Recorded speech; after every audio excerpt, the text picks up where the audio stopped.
All right, got it. All right, welcome, hello, and welcome everybody. Welcome to today's Plática about Chicano Murals. And just so that you know, this event is being recorded for those who weren't able to attend today. And for those of you who are here, thank you for taking the time to participate in this Plática as we share and dialogue about today's topic. And for those of you who don't know who I am, my name is Claudia Hernandez, aka Claudia Hernandez. I'm a counseling faculty member here at Cabrillo College, where I've had the pleasure of serving students in the past 7 years. And I'm happy to be here with you all facilitating this Plática.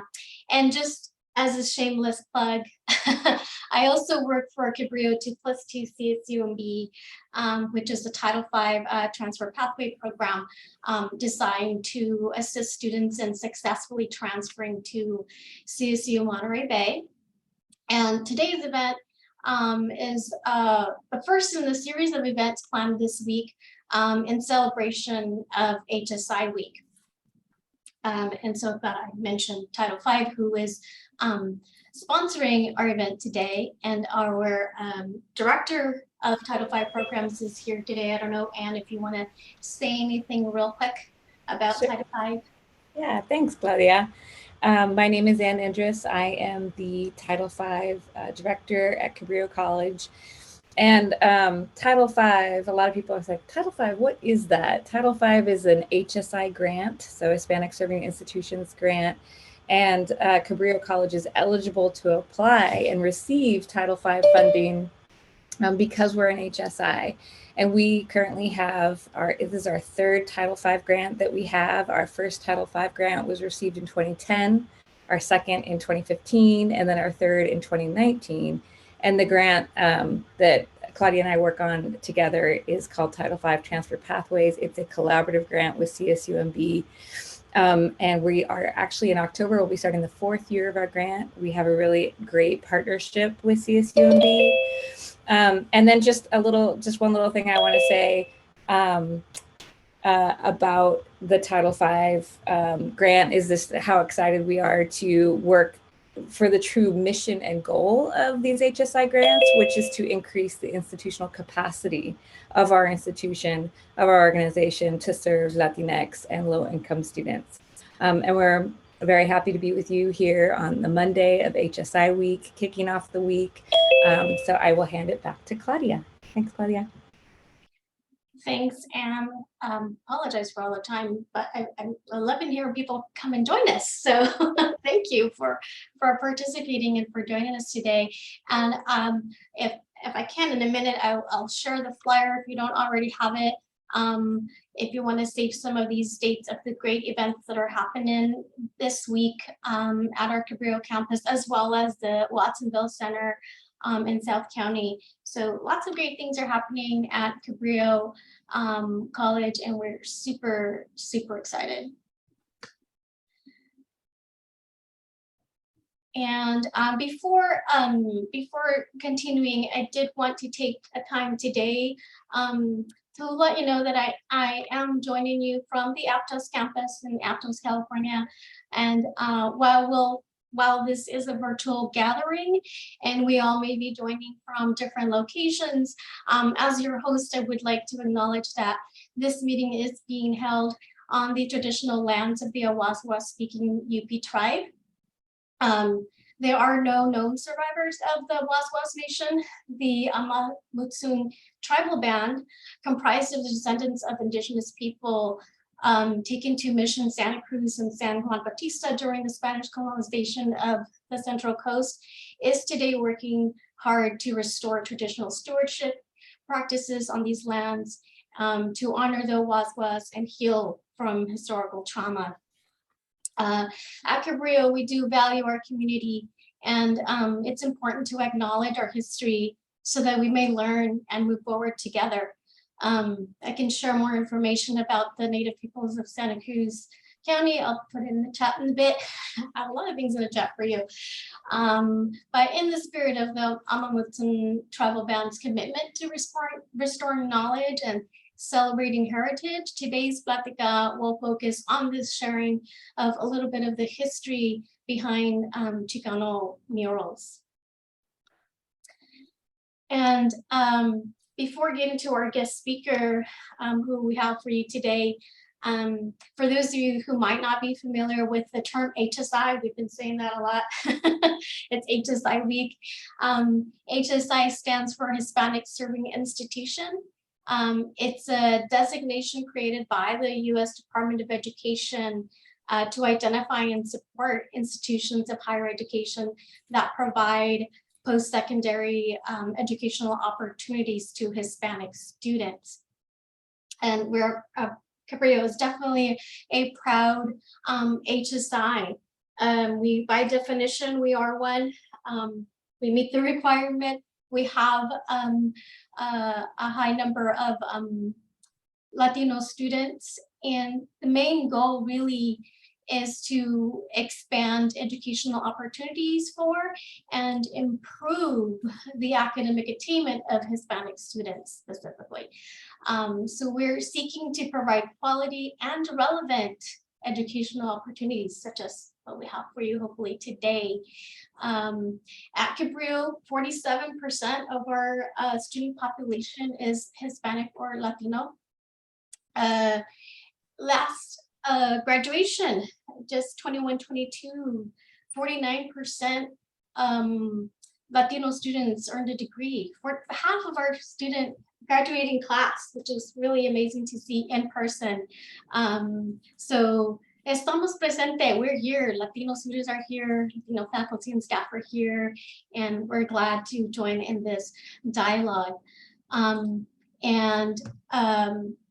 Like explicitly, we have this mission as an HSI institution of promoting. It's a mission that we have, a shared responsibility, I would say. And one of the ways that we are doing this, of course, is providing events such as this. And last year, one big way that we wanted to adhere to this mission was to improve our environment on our campus and the physical environment, and provide a more welcoming space where students could feel represented and feel a sense of belonging on our campus. And we don't have too much time today, but just long story short, the Unity Mural, it's been a year. We're celebrating our year anniversary of bringing this beautiful mural to our campus, which was this mural project was really meant to embrace our diverse student population and celebrate our HSI status. It was funded by a grant from the Cabrillo Foundation and the Cabrillo College Student Senate. Took a lot of collaboration and a lot of people coming together in community to help us make this happen. It was a really beautiful thing, this whole process. It started in September of 2020. We submitted a project proposal, and then we selected local artists from Watsonville, Francisco Alonso and Jeronimo Sanchez, who completed very quickly this mural in July of 21, so last summer.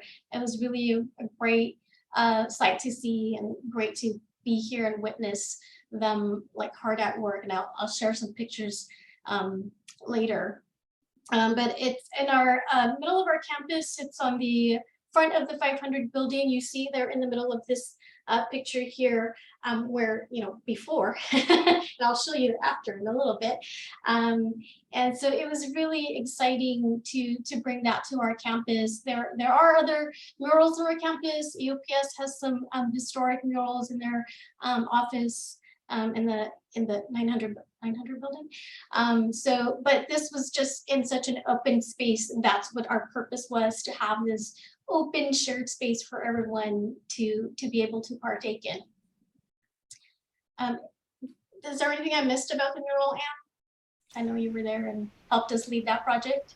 No, I mean, I really love that you actually put this picture up, Claudia, that has the elevator shaft before it was painted, because it is such it feels like such a different space now. And I love seeing, just even on social media, I think the Office of Student Equity had maybe like a retreat day, and their whole office came together and took a picture outside the mural. I see students taking selfies outside of the mural. And that just makes, brings a lot of pride to see our whole campus enjoying this beautiful artwork on our campus. Definitely, it's super exciting, and just wonderful to walk by, and it's a great feeling. But I do get some questions sometimes, why a mural? And now art is a great way for people to come together. Specifically for the Latino community, we've had a history with murals. And for the purposes of this Plática, we've invited our guest speaker today to give us a little history and guide us through a deeper understanding of why murals are important. And then maybe we can join in dialogue on the impact it's had on our campus and why it's important here. So today I would like to introduce you to Phillip Gonzalez, who is a professor of Chicano Arts and Expression Studies. He's a community practitioner and mentor.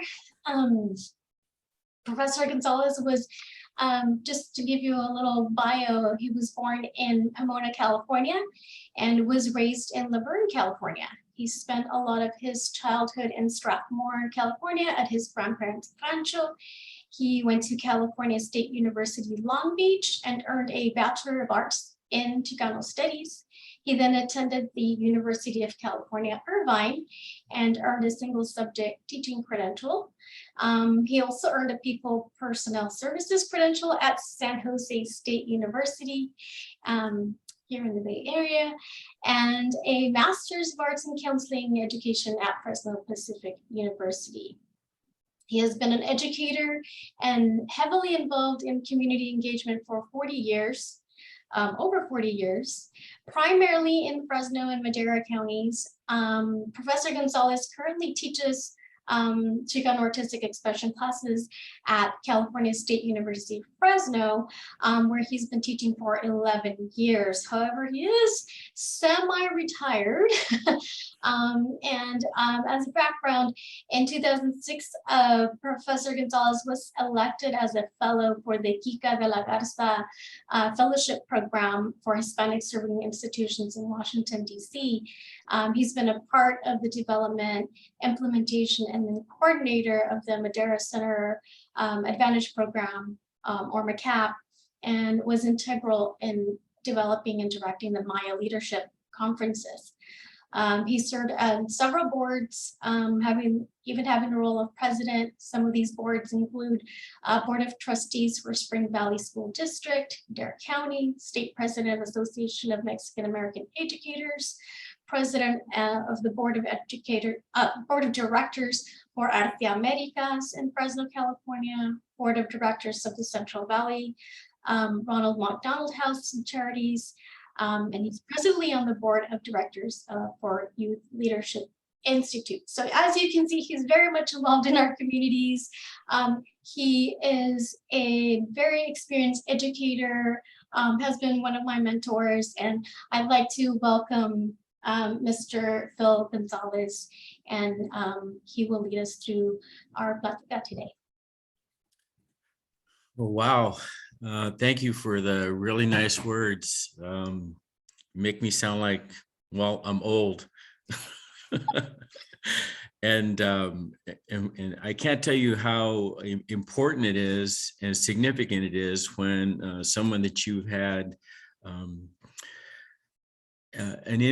some input in their educational process. And I can recall Claudia when she was at the Madera Center and just beginning as a student, and then working her way into financial aid, and then going on to Fresno State, and then obviously working at Cabrillo College. So I'm fortunate that we've been able to now become colleagues. And that's significant when you're sitting in the position I've been sitting in, is you want to be able to look around and see, the fruits of your labor, for lack of a better way to say it. But I'm thankful that you extended this invitation. I've enjoyed working with your campus community, and thank you for your involvement with this project, because I think you're realizing, I just heard in your words some real pride with having students taking selfies and having somebody going for a group picture in front of the mural. I think that speaks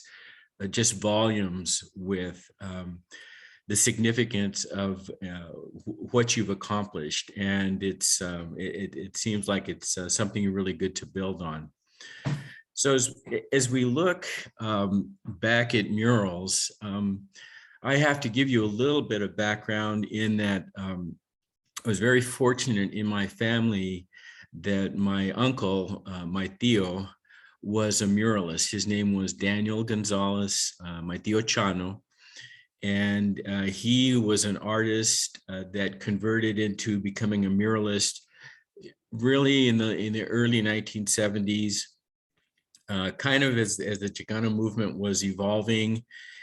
He was doing that in the local community that he lived in, which was Chino, California. So I had that exposure. I had that relationship. I often knew what he was doing and where he was doing, and it was just something that unfortunately I kind of took for granted. I thought, well, everybody's got a tío that's a muralist, right? But no, that's not the case.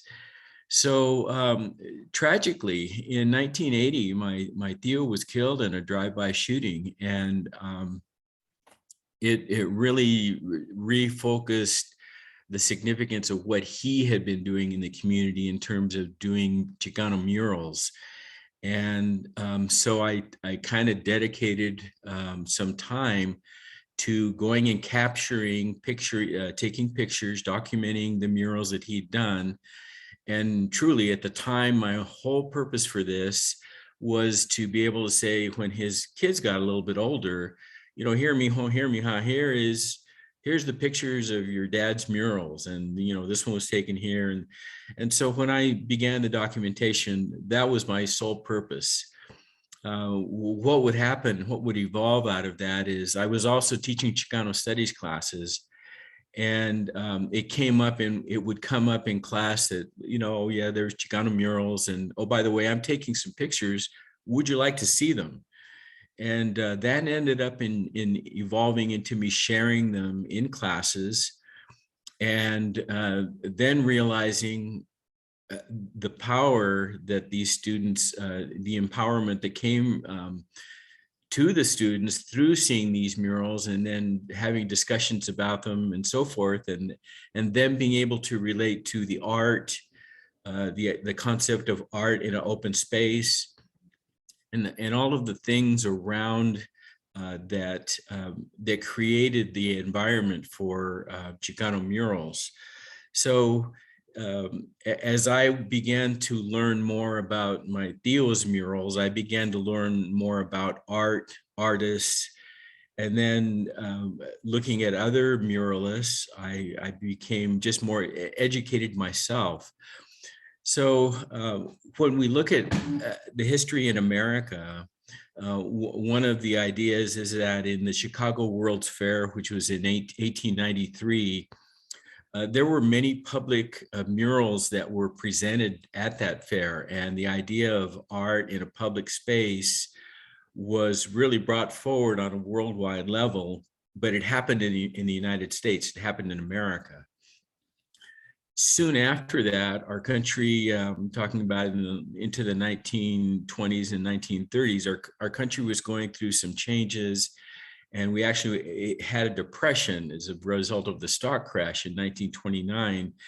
And fortunately, we had a president, Franklin Delano Roosevelt, who realized that he needed to do things for our country to move us in a direction, to create unity, to create the idea of this concept of we were a nation of one people. and he saw the model that had been done in Mexico. In Mexico went through a revolution from about 1910 to about 1920. There's a very, very difficult civil revolution that they had in that country. And so at the end in 1920, when this, again, you have a country that was very divided, not unified in many ways. There wasn't really a concept of nationalism in terms of how all people felt about their country. So he hired and commissioned several artists, and I'm sure you've heard of these artists. One of them is Diego Rivera, the other is Jose Clemente Orozco, and the other is David Alfaro Siqueiros. And collectively, those three artists have been become known as Los Tres Grandes, the three great ones, or the three masters. And what they did was they began putting art into public spaces, and much of that art still exists in Mexico. It's in places in Mexico City as well as around the country. And what they found was by creating these murals, they began to do something that really hadn't been done before in the world of art in a public space. And that was to include the indigenous peoples as well as the common people, the workers in daily life and in scenes that were familiar to people. So when people saw these murals, they had a relationship with these murals in terms of the figures, the colors, the actions, all the things that were depicted looked like them, looked like things that they were familiar with. And so in many ways, that created a unifying concept of accepting this art in a public space. So if we look at the evolution of modern murals, it had some parts to it. But then we have this influence from Mexico because of this program. And so FDR starts this program, and he, in the mid 1930s, is going to hire and commission artists all over the country. And so they start creating art. In some cases, it's in public buildings. You probably are familiar with maybe in libraries or post office. In some cases, the art was outside. But in many cases, you can still find evidence of that art inside public buildings that are part of FDR's Federal Arts Project. So that kind of gives you some familiarity with how art evolved in the United States and how mural was a part of that art concept. So we have seen public art evolve in many, many more ways since then. So when we look at the Unity mural, and later on when we see some of the slides, Anne pointed out that using the before and the after side by side, you get a real idea of how important the significance of color is within looking at that space. And so I've never been to your campus. I'm looking forward to having that happen in the near future. But just from a perspective of seeing a picture, this gray background with the green trees, and then what can amount to almost a bouquet of flowers with this mural with so much color represents to the campus. So by putting it in an open space, a public space, you've really captured the idea of how important a mural can be, specifically on your campus. So the other part of a mural is it's supposed to capture, or it should capture a story about the community and the community story. So in looking at the interpretation that the artist gave about the Unity mural, oh my goodness, it is a book of ideas that includes belief systems, historical and perspective. It certainly covers diversity from so many different perspectives. So I really applaud the two artists, Alonso and Jeronimo, because they did a really good job in showing how a mural can serve so many different purposes, be colorful, be creative, and so appealing to the eye. So if you stop and you begin to take the mural apart and look at what we call the details of it, any one of those details creates a really nice conversation, and you walk away with, I think, a good learning moment. And I think, you know, we use the term, it's a teaching moment. Well, the mural teaches us in a lot of different ways. So it gives a little bit of background in terms of murals. Is that what you were looking for, Claudia? Yes, and specifically, like, I like what you said about, you know, people seeing themselves and seeing themselves in activities that they are familiar with, and symbolism that they're familiar with, and also bringing that indigenous representation, which is something that we're definitely working on our campus and community. And it's happened, you know, in our California history in our nation. So, but a lot of people don't know about it. So that's why I kind of wanted to bring you here and kind of guide us through that, because it's something that is meaningful and deep, and it has roots. So it has historical significance that still applies today. And that's important. If you look at your local area and you're familiar with towns that are not very far from you, I'll specifically name Salinas, Watsonville, and Santa Cruz. And I know those are within a very, very short driving distance of your community. And there's one particular artist, actually there's several, but there's a female artist that has become very, very famous. Her name is Juana Alicia, and she has done numerous murals in the Mission District in just a little bit north in San Francisco. But while Juana Alicia is actually from Detroit, and she becomes active through her mom, I think, awareness and so forth of the United Farm Workers movement. And Cesar Chavez actually asks her to come and work for the UFW, helping to paint posters and develop posters for the UFW. So she goes to Salinas from Detroit. And having never really seen the fields, having only heard about them, having had to draw these pictures about the farm worker and, you know, the plight of the farm worker and the need for unionization,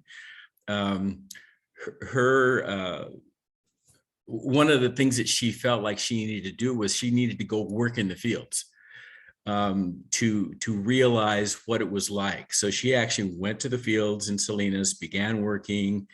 And she said it really contributed to her evolvement of understanding from a different perspective, and it evolved into her art. So one of the first murals that she did was La Lechugaleras, that was in, again, the Mission District, but it featured many workers, and some of those were women workers, which was, again, here's that community representation.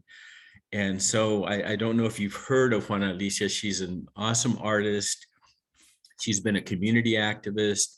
And she really, while she wasn't from Salinas, she interacted with artists both from Watsonville and Santa Cruz, who were also doing murals on a much smaller level in those communities in those times of the farm worker movement. So you have some local history. And one of the things that I wanted to bring forward, that sometimes because you work there, you don't realize this is happening.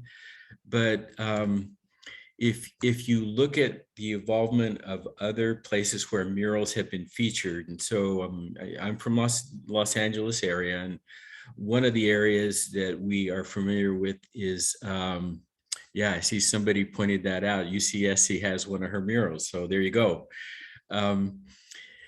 In Los Angeles, there was a housing complex that was always referred to as Estrada Courts, and it was just a housing. It was the projects, right? And it was in East LA, and nothing was special about it. You know, it was just the projects. Well, in the late 1970s, mid to late 1970s, there began to be numerous muralists that began to paint on the end of the buildings. And so it was almost like, I better get my mural up and get on another one, because the ends of the buildings are starting to be taken. And so many murals came up. It now became a destination place where people wanted to go see the murals of Estrada Courts in East Los Angeles. And all of a sudden, this housing project became featured in so many different ways. And there was actually created a positive feeling for the people that live there, which changed the idea of just living in the projects.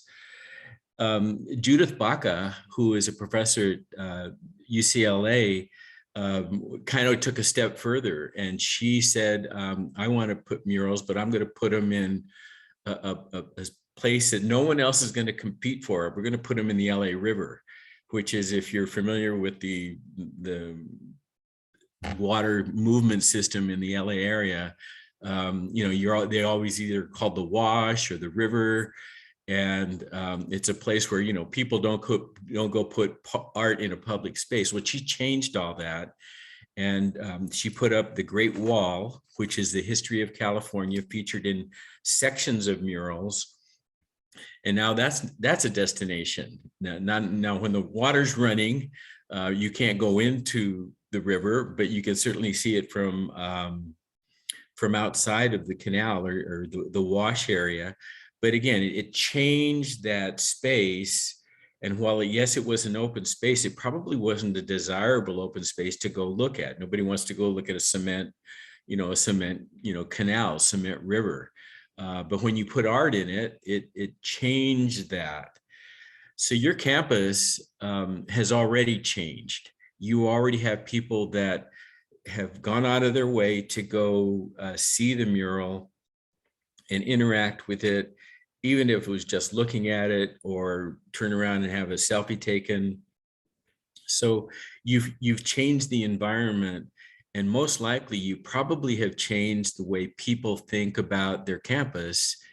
And one of the things that they might talk about with your campus is, oh, and we have this mural. And then I'm sure, you know, just you have emotion gush out, people describing this mural, which from your perspective, you're saying, God, it was a lot of work. And I had this hassle, I had that meeting. But then when you turn around and you see the result of that, you understand the significance of that art in a public space and how it can evolve into a sense of pride. And I'm certain that is already happening on your campus. Definitely. And one of the things that I heard you say, you know, selecting the place, right? It's a lot of the Chicano movement, you know, during that time period, there was a lot of murals, like you said, and murals coming up in unconventional places, you know, art being placed in unconventional places. But it wasn't really about, oh, I'm gonna put my mural here. It's about the forces that kind of brought that about, right? There was a movement, a change in the climate. And for example, at Cabrillo, you know, we had a lot of talk about changing our name, the Cabrillo College name. And so there was a lot of that kind of movement, and what's the word I'm looking for? Temperature, you know, and I think that many of the murals that are placed because not just because they're beautiful and they're forms of art, but they are expressing pieces of history and movement that is happening in that particular time period. For us, that's how I see it. And I will, when I'm, retired and an old lady, I would want to come think back about that time period. And that's kind of how I think about some of the other murals that have stamps have, from the past that are we still look at and learn from. It's I don't know, it's a different form of art in the sense that it involves the community, not just the artists, but how it goes up. It's so public, and it really does bring about conversation and, of course, opinions. But we gather and we join in dialogue, which is what I think is powerful about murals. That's an important point. I wanted to go back just a little bit because you talked about the concept of HSIs and you've done some explanation of that. But I can recall back in 1981, attending a National Chicano Studies conference, and there was conversation at that point about the idea of developing an organization that would be for the involvement of and the inclusiveness of raza Hispanics on college campuses. While there wasn't an association, there wasn't a vehicle that was going in terms of making that its priority. So out of that, in 1986, an organization called the Hispanic Association of College and Universities, HACU, which is www.hacu.net, evolves. And they come up with the concept of, hey, you know what, when there's populations that are diverse and have needs, and the Hispanic population being one of those groups, we need to develop programs, and sometimes it's the best practices so that we can help each other. So we aren't all reinventing the wheel, and we can be supportive of each other in different ways. So in 1992, the concept of having 25% of your population being Hispanic, you become an HSI, a Hispanic Serving Institution, and that begins to give some very specific direction and momentum to campuses to be able to identify and to say, well, we want to have this program, or we want to have this program, or in your case, you're saying, we've got these programs, why don't we add this mural that speaks to the kind of idea of that we are a diverse campus and we're proud of that, and this is a way of showing our pride. So if you go back to the 1960s and you look at the involvement of the Chicano movement, there's a lot of different aspects, but out of that, from the 1960s into 1986, when HACU forms, there's a generation there. And that's a generation of people that had graduated, gone into colleges, began working at colleges. And that's evolved into now we're in the 2022, and we see the programs are there now and in place.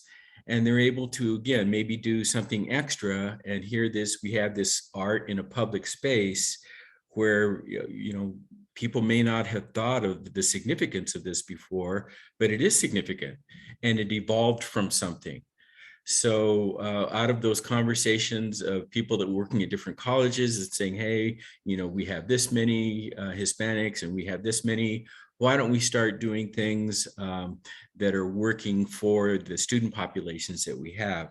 So I think that's significant to understand that connection with how this college organization evolved into something at a federal level that says, oh yeah, you know what?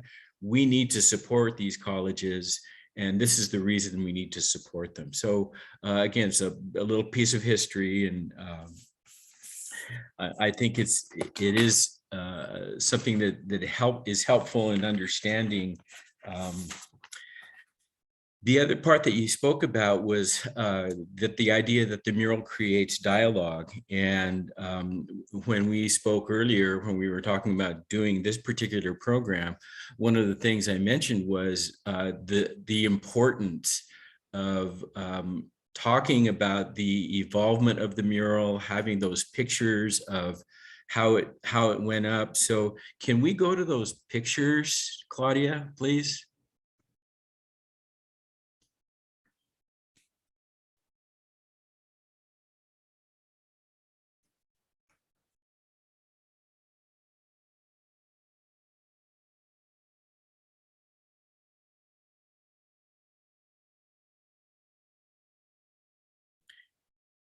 So in these pictures, I think it captures really the moment, the important significance of the recognizing the indigenous spiritual beliefs and practices, and that they can be brought forward and they can be fit into a modern day scenario, which is now.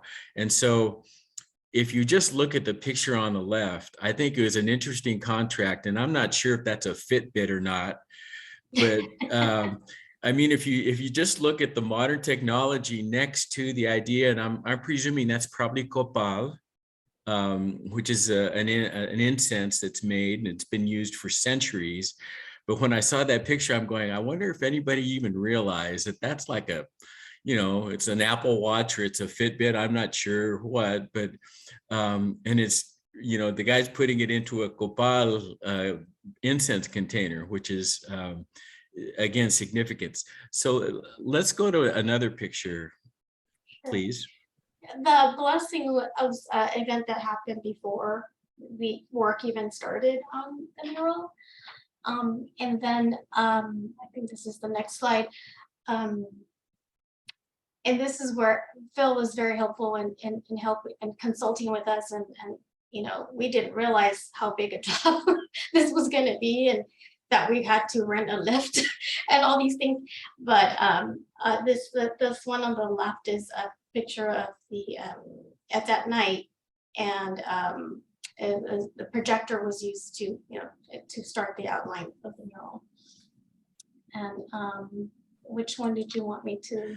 Right here, because there's actually another one that you have that's like this, but again, now we see an artist, and you really, if you look into that artist's psyche, he's very intense. He's very focused on what he's doing. If you look at what he's painting, the colors are just, boom, they just jump out at you. And I think this is one of the reasons why whenever with the muralist friends that I have, whenever they're going to do something, I'm like, please text me before you go so I can take a before picture of the wall, and I can go take pictures of, yeah, but I'm going to be doing it late at night. I don't care.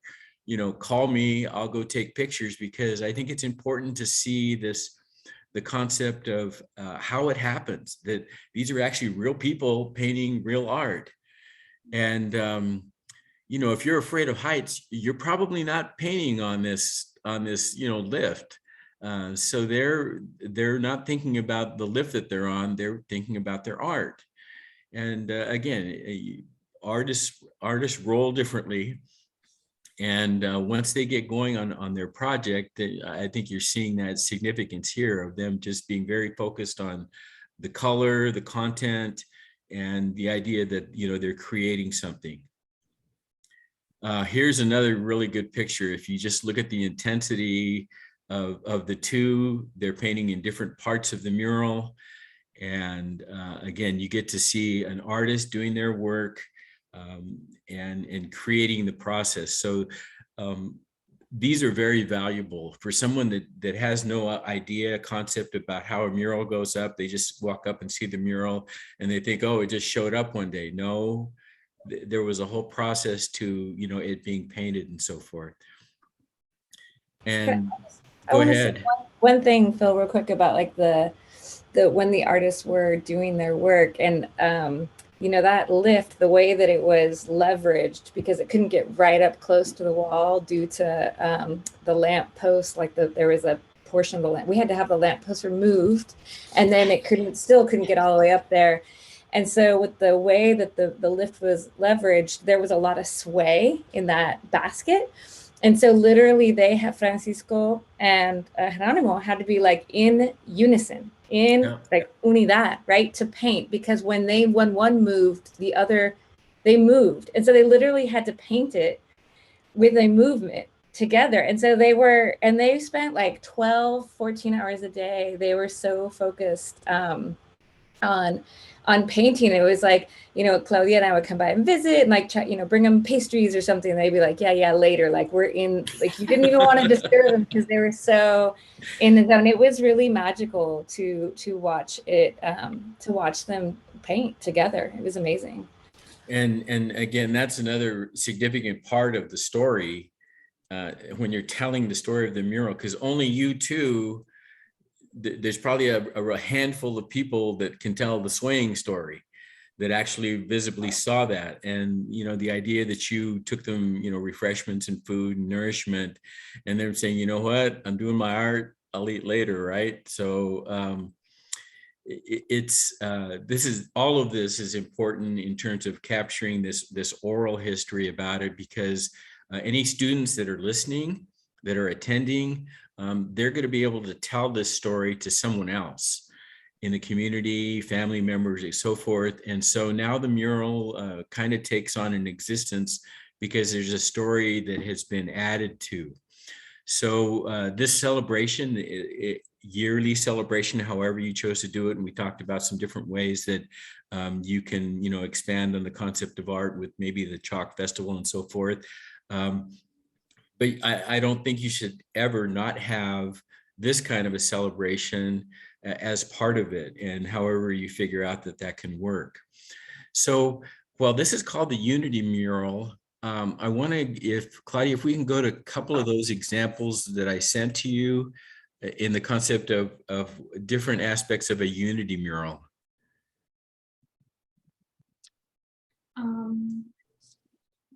Whoops. So this was one of the murals that my Theo painted, and this is in 1976. This used to be in Chino, California, and I say used to be because I went to take another picture of this a number of years ago, and my aunt and my tia, my grandma, my abuela, one of them lived like 2 blocks away and the other one lived 2 blocks away. And this mural was like in between, and it was on a market. And so I used to always try to go like the night before and just, check out, are there cars parked there? Or, if I get there early in the morning, cars won't be parked in front of it. But this was a very unifying mural because of the images that it had. And I think if you look at this concept, this mural, which the one we just saw was a detail, it presented the concept of mestizo, of the idea of a conquistador, a Spanish conquistador, European, blending with the indigenous female and them coming together, and that creating this concept of mestizo, raza. And so the way that this mural unified was it showed that there was, a history of Mexico. Here was an African-American leader from the United States represented on a Chicano mural in a barrio in Chino, California. But it was very unifying because of the symbols. You see the farm worker eagle, the Virgen, you see the Benito Juarez, the president of Mexico. You also see a Jesus Christ that's kind of controversial. So murals can unify in a different way, but they can also be that teaching process that the Unity mural we talked about is doing. Can we go to another one of the other murals that I sent you? So this mural this isn't actually a mural. This was a reproduction of it. And I don't know if you can see that it's taped up and so forth. And it's actually done on this mural paper that you go and put up on plaster. But this is a reproduction of a mural that was done in 1971 in Fresno, California, on the back of a liquor store. And when the artist put it up, he basically said, hey, can I put this mural up? This is what I'm gonna have. And the wall had been covered with graffiti. And this was kind of a notorious part of town that a lot of people didn't like to go. But once this mural got put up, a couple of things happened. Number one, it became a location that people wanted to drive by and go see.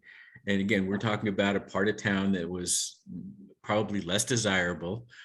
But the other thing was that this created the use of indigenous and you know, the skeleton, but it had images. That's a farm worker truck. I don't know if you can see the truck with two wheels and the row of farm workers in the back on their way to working in the fields.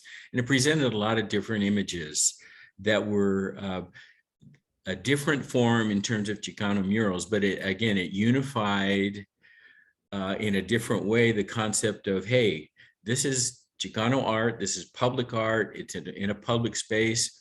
And one of the remarkable things about this mural, it never got vandalized. I mean, you went to the buildings all in the next blocks and they were covered with spray graffiti everywhere. This mural was up for over 20 years, never got touched. So that's probably going to be the case of the Unity mural. No one's ever going to vandalize it. Why? It's a sense of pride. It projects too many positive things that the community, that are representative of the community that it's in. Can we go to another, maybe the Si Se Puede mural? Oh, okay. No, that's fine. Let's go back to that other mural. We'll go from old to new. Okay. Okay, so this mural used to be in Madera, California. And I say used to because the building was demolished in 1997, but it was painted in 1972 by the same artist, Ernesto Palopino, who painted the one that I was just talking about in Fresno. And at this time, this building was over 30 feet tall, or exactly 30 feet tall, and close to 50 feet wide is this mural. So this is actually in 1972, probably the biggest Chicano mural. And if you, I apologize for the graininess and the blurriness, but we could not find a clear picture. I'm still looking of this mural, but 1972. So here we are, quite a bit later in 2022, and we're still looking at art in a public space and how it can be impactful. Now, this mural in Madera in 1997 didn't have any marks on it, no vandalism. So that's an important concept to keep in mind, because I'm sure if you drive around most communities, you'll see graffiti, you'll see forms of vandalism. But when public art comes into play, when it meets a certain criteria for that community, it gets guarded, it's respected. So one thing about this mural, and I grew up in Madera, and I remember in the 90s walking by this mural all the time downtown, but it did deteriorate. It wasn't taken care of, I believe, and then the building got knocked down. But I, at that time, we didn't think about it. It was like an old mural, old building, old whatever. We passed by it and I didn't give it any thought. But mostly because it was, you know, it deteriorated. It wasn't really taken care of. But I think that's what that hurt. Like after I realized how important that was and how significant. And after meeting the artists who you know told their story, it was important, you know, to tell our stories and to share and for our youth to be involved and to know. And I know we're running out of time, so I wanted to kind of bring our students to the floor. if you have any comments about anything that you've learned today. Thank you so much, Phil. Sorry, I realized we're out of time. And wanted to hear from our students. Like, if there's any students or anyone that would like to share today about how this maybe impacted you, if it did. Yes, thank you. My name is Monique, and I would like to add that I just almost have the chills just from learning about the history of murals and how we and our communities can be positively infected by these murals. Thank you so much for this wonderful presentation. Oh, I appreciate that. So wonderful to hear.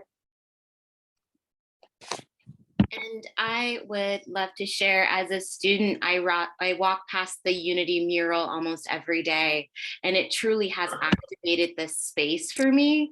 So learning more of the story and seeing those photos, it's even more impactful, and now it means even more to me when I see it. So thank you.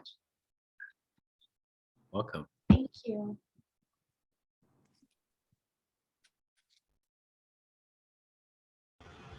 Add too, I love this mural because of the meaning of being unity. I have a huge family, so I was just with them all yesterday, and we were all just mentioning how grateful we should be because we get to gather all the time. And anyway, this mural, I love, now that I'm learning what they mean and how they bring people together. It's really cool. It's really cool to learn about it because I can relate to it. Especially the woman, I believe she's called the Nahua woman. The fact that she's praying with the candle, we do that in our family, in our Mexican culture, for almost anything. So I love that. That was actually one of my favorite parts of the mural. So just wanted to share that. It means a lot. And thank you to Mr. Gonzalez for sharing all this information and teaching us about it. It's all new to me too. So I appreciate that. Thank you. You're welcome. Mahara.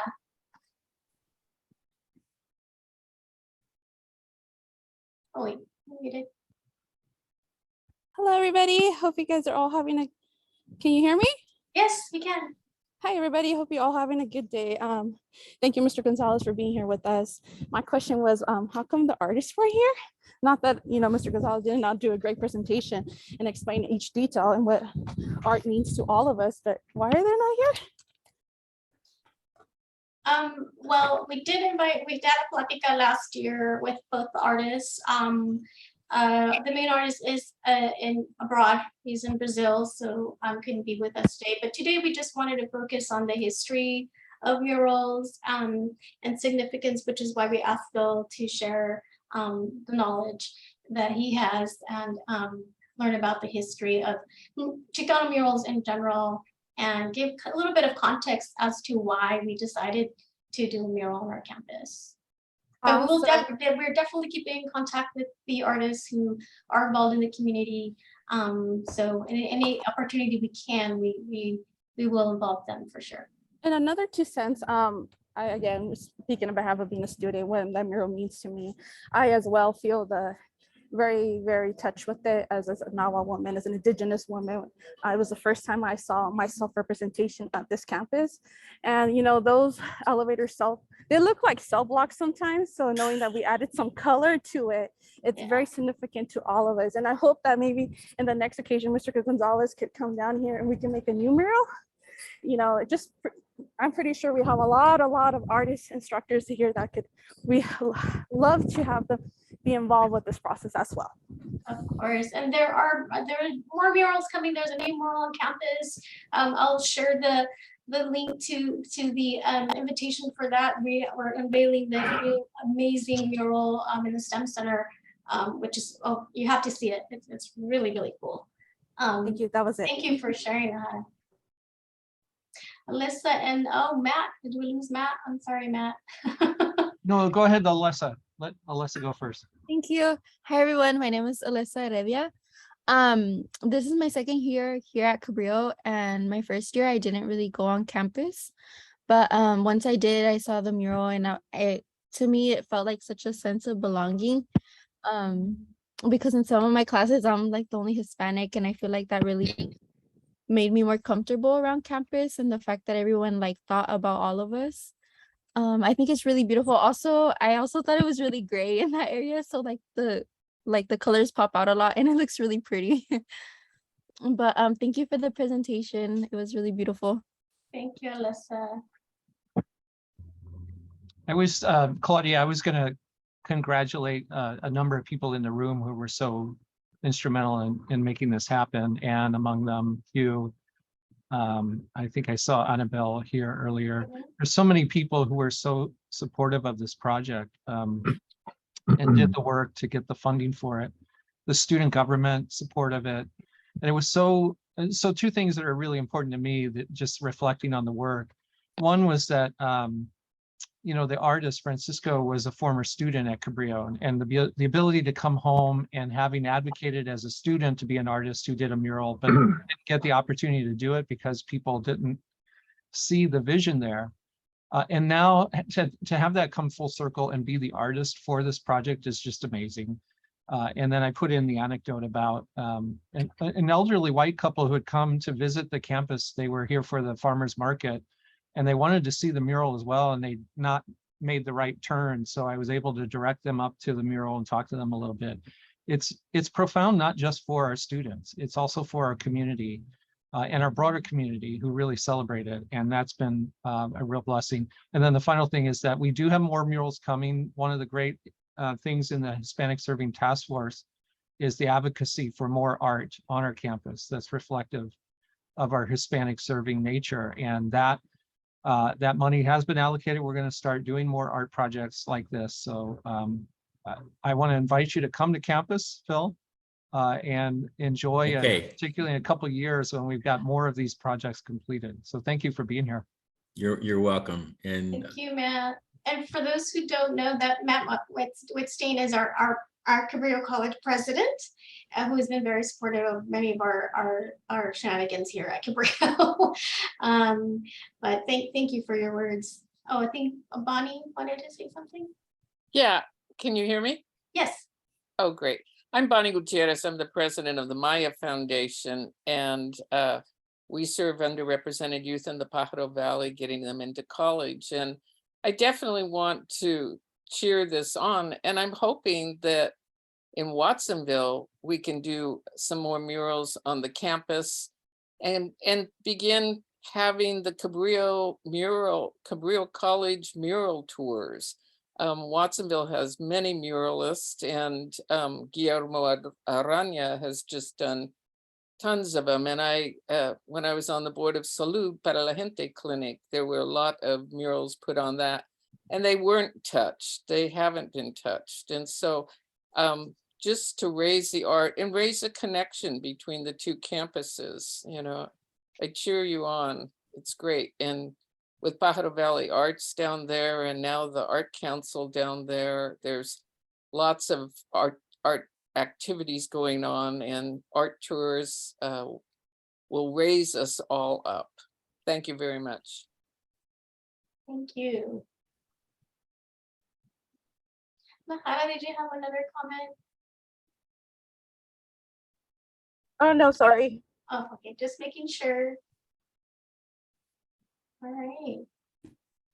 Well, thank you all for sharing. I know it's for some of us our lunch hours, so I don't want to take too much of your time, but I really so appreciate you all being here today, and everyone that's been involved in the mural project. It's been an amazing experience, and I've loved being a part of it and being a part of such a supportive community at Cabrillo. So one of the best things about the mural project is just the collaboration and support that we've received from our community at Cabrillo. We're cool people. Love it. Thank you all for being here today. Thank you. Bye-bye. Thank you. thank you. Thank you, Phil. You're welcome, Claudia. What an awesome job. And thank you very much. Just very good. A lot of nice comments in the chat box.